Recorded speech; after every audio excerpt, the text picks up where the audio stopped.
மாற்றுத்திறனாளிகள் என்று அடையாளம் காட்டப்பட்டவர்கள் சமுதாயத்தில் எப்படி முன்னேறி இருக்காங்கன்றது பார்த்தீங்கன்னா ரொம்ப கம்மி தான்.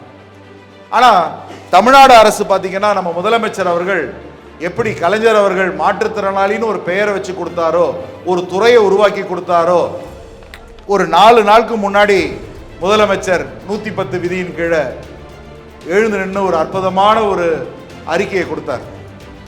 அவர் பேசும்போது சொன்னார், மாற்றுத்திறனாளிகளுக்கு நகரப்புறம் மற்றும் ஊரக அமைப்புகளில் நேரடியாக தேர்தலில் போட்டியிடாமல் நியமனமாக உறுப்பினராக சேர்ப்பதற்கு ஏப்ரல் 16ஆம் தேதி ஒரு மசோதாவை தாக்கல் பண்ணார்.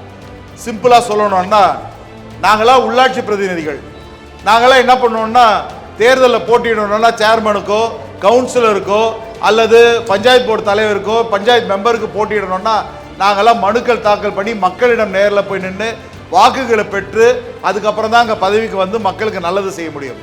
ஆனால் நம்ம முதலமைச்சர் தாக்கல் பண்ணியிருக்கக்கூடிய அந்த மசோதா என்னன்னா, மாற்றுத்திறனாளி யாராக இருந்தாலும் மனுக்களை கொண்டு வந்து கொடுத்து, நான் ஒரு மாற்றுத்திறனாளியாக இருக்கேன், என்னுடைய ஏரியாவில் இருக்கக்கூடிய நலத்திட்டங்களை நான் செய்ய விரும்புகிறேன், ஆகையால் என்னை ஒரு பதவி கொடுத்து அங்கீகரிக்கும்படி நான் கேட்டுக்கொள்கிறேன் சொன்னா உடனடியாக அவரை அழைத்து யார் சரியான நபர் என்று தீர்மானம் செய்து அவருக்கு நேரடியாக பதவி கொடுக்கக்கூடிய அற்புதமான தீர்மானம் தான் இது.